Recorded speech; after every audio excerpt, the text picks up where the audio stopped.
Money's important for a lot of reasons. It's a scorecard. How well did I do? How much did I make? How much did the company make? When I have a meeting, I don't waste time. It's quick, short, to the point, and we don't play games. We are going to have to get you down to 120, or I don't think this thing's going to work. Push your teammates to be better performers. Just had a third one. Let me see it. Let me see it. Jack, why do you like this better than what you had? Let me just see what you had.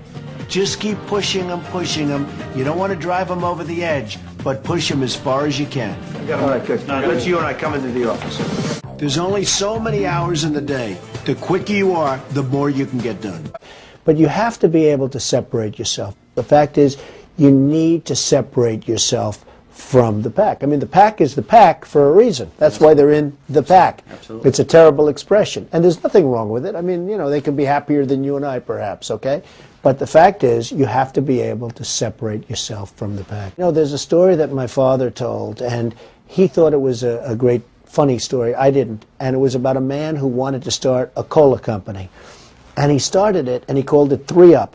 And you know where this is going. Yeah. And then he failed. He went bankrupt. He went out of business. He said, I'm not giving up. And he called it 4-Up. And then he called it 5-Up. And then he failed again, and he called it 6-Up. And ultimately, he said, I quit. I give up. And you know what? If he wouldn't have quit, he would have had 7-Up. Sometimes you have fear of things, and there's nothing wrong with that, but try not to show it. When you keep getting rejected, when you keep hearing the no, you have to learn that there's a reason for no. What is it? Now, why are they saying no to me? Why is it that they keep saying no? You have to figure it out, because you know what? If they say no and no and no, and you keep saying no, maybe you're doing something wrong. You have to learn how to take that no and change it into a yes. So oftentimes, it's those no's that can make a life a lot better than those yeses. There are a lot of bad people out there. And you really have to go, if you have a problem with someone, you have to go after them. And it's not necessarily to teach that person a lesson. It's to teach all of the people that are watching a lesson, that you don't take crap. And if you take crap, you're just not going to do well. So be smart, be sharp. It's all about this. You have to have this to start off with. But you can't take a lot of nonsense from people. You have to go after them. I've always believed it.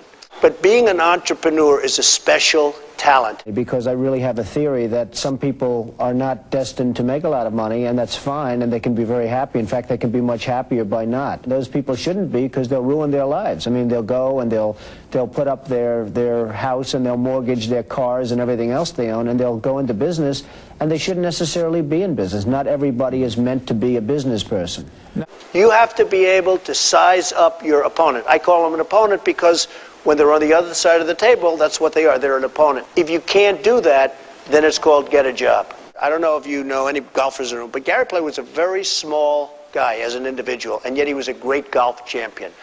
And it was the first time I've heard it. I'm sure it's been used by others, but it's the first time he said, the harder I work, the luckier I get. Now, you had somebody that was half the size of everyone else, and he won, I think, 9 majors and many, many golf tournaments, and he's beating these big, strong guys.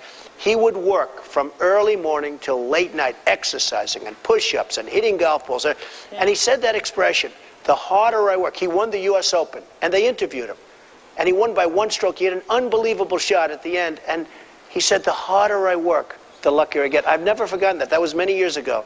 And it's true. The harder you work. I could give you so many anecdotes. I could give you so much on that. So many times where I worked hard, worked really hard, I ended up so-called getting lucky. Now, there is a thing called luck. Some people, for whatever reason, are luckier than others. The harder I work, the luckier I get. I hear so many times, oh, I want my people to be smarter than I am. It's a lot of crap. You want to be smarter than your people if possible. You just never, ever quit. There are a lot of ways to make money today, far more than you could have made, in my opinion, 2 years ago.